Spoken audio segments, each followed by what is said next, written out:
You are listening to PastThink.com audiobook. Please like and subscribe, thank you. Chapter 114. Emperor Cao Mao is murdered in his carriage. Jiang Wei outwits Deng Ai. Whatever other faults he has, Jiang Wei knows how to manage a retreat. Instead of a rout, he makes a tactical withdrawal, safeguarding his men with a strong rearguard force to protect them, so much so that Deng Ai, observing it, decides not to attack, and thus the Shu army make their way back safely to the land of Shu. As soon as Jiang Wei arrives in Chengdu, he goes and confronts the second ruler about why he has been recalled. "We were worried that you might be worn out by such activities," says the second ruler lamely, to which Jiang Wei retorts, "I had victory within my grasp. I think the only reason was that someone has been spreading rumors, and that Deng Ai lies behind this." The second ruler really has nothing to say in reply, so shortly afterwards Jiang Wei returns to Guanzhong, ready for yet another attack on Wei. Back in Wei, Deng Ai has reported to Sima Zhao the growing dissension within the Shu kingdom. Much encouraged, he begins preparations for an attack on Shu. But when he seeks the advice of Jiacheng, he says, "This is not the right time. You're not secure at home, and any absence would provide opportunities for your enemies here." He then tells Sima Zhao of something strange that has happened. Not long ago a yellow dragon appeared twice in the well at Ningling. When His Imperial Majesty was congratulated on such an auspicious sighting, the Son of Heaven said it was far from auspicious.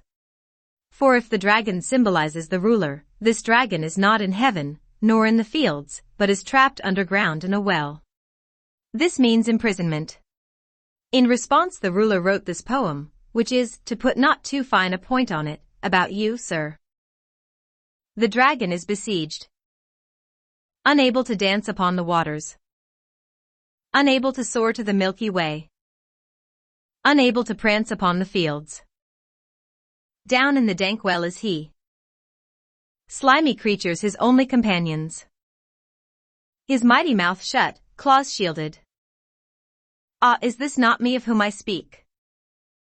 The poem profoundly disturbs and angers Sima Zhao, who says, so he wants the same fate at Chaofeng. He must go or he'll destroy us.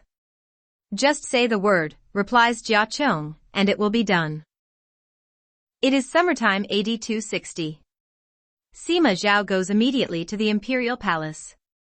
The Emperor Cao Mao rises to greet him, whereupon the courtiers cry, "Give Sima Zhao the highest honors, for he is worthy of them." When Cao Mao makes no reply, Sima Zhao rounds on him. "For 3 generations my family have served the Wei. Doesn't that deserve the highest honor?" Cowed by this outburst, Cao Mao has to agree. Then Sima Zhao rounds on him. "In your poem about the dragon in the well you describe us as slimy creatures. Not exactly respectful, now, is it?" To this Cao Mao has nothing to say.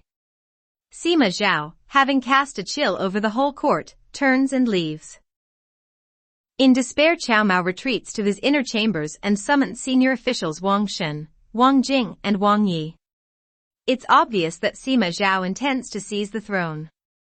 Please help me to overthrow him." But Wang Jing points out that Sima has secured all the key appointments, and that no one in the court will or can challenge him. "Just live with it," is his advice. Startled by this conversation, Wang Shen and Wang Yi decide that, to protect their families from suspicion, they must go and tell Sima Zhao of this conversation. Only Wang Jing says he will do no such thing. So it is the other two who tell Sima Zhao of the emperor's thoughts. Shortly after this, Emperor Cao Mao summons his guard, and with a crowd of servants some 300 strong sets out to confront Sima Zhao. Taking his own sword, Cao Mao is riding in the imperial carriage, and as they leave the palace Wang Jing, weeping, prostrates himself and tries to stop the emperor from leaving. These few men cannot fight Sima Zhao. It's like sending sheep into the mouth of a tiger. This is pointless.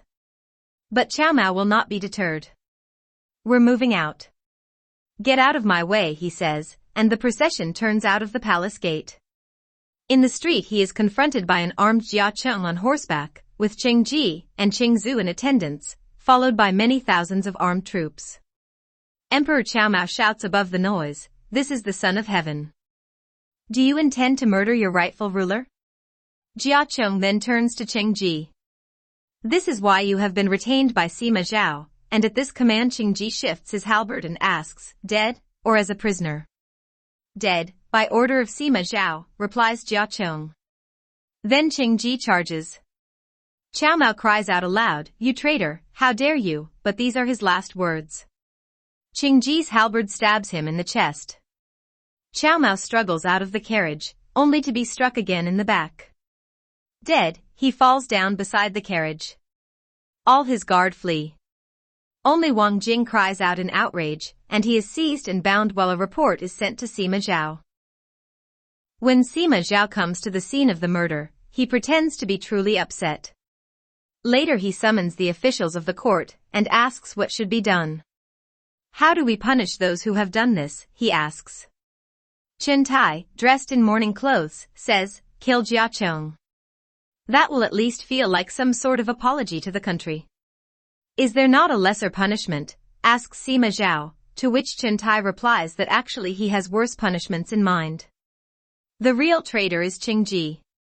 I'll have him carved to death and his entire clan wiped out.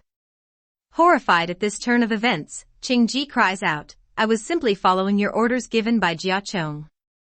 But Sima Zhao orders his tongue cut out to silence him, and he and his brother Cheng Zhu are publicly executed, and his entire clan murdered.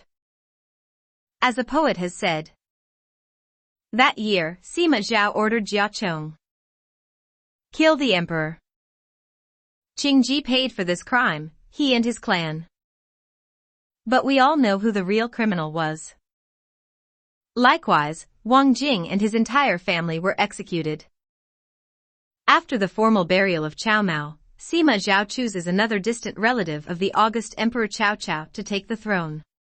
This is Chao Huan. Sima Zhao is back on top again. When news of this reaches the Shu court, Jiang Wei argues that, because regicide has taken place in Wei, it gives full legitimacy for an invasion to overthrow the culprits. He writes to the Wu to seek their participation, and once again follows the by now very familiar path to the Qishan Hills. Here, Deng Ai is entrenched. His deputy, Wang Guan, hearing of the impending attack suggests a plot to him. He will pretend to defect and join the Wei army with his 5,000 men, and then from within their ranks betray them. When Wang Guan turns up to defect to Jiang Wei, claiming he is driven to this by the murder of his uncle Wang Jing and the killing of his own family, Jiang Wei is delighted. But then Xiaohoba arrives, and when he hears the news he is not delighted. You can't seriously believe this, can you? I've never heard about this man before. Is he really related to Wang Jing?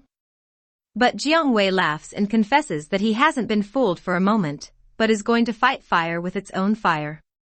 So plot after plot is undertaken. False information is fed to Deng Ai, purporting to come from Wang Guan. Fooled by this, Deng Ai is drawn into an ambush and defeated, almost losing his life. Wang Guan is not so lucky. Informed that the plot has been uncovered, he dies trying to escape by crossing the Black Dragon River. His troops, captured by Jiang Wei, are buried alive. Great as the defeat of the plot is, it has been at terrible cost to the Shu army in terms of men and supplies. So Jiang Wei turns around and goes back to Guanzhong. Even though Deng Ai asks to be demoted for this defeat, Sima Zhao elevates him, loading him with titles and gifts. Deng Ai rewards his men, and Sima Zhao, realizing the vulnerability of the border, sends him extra men. So what happens next? Let's find out.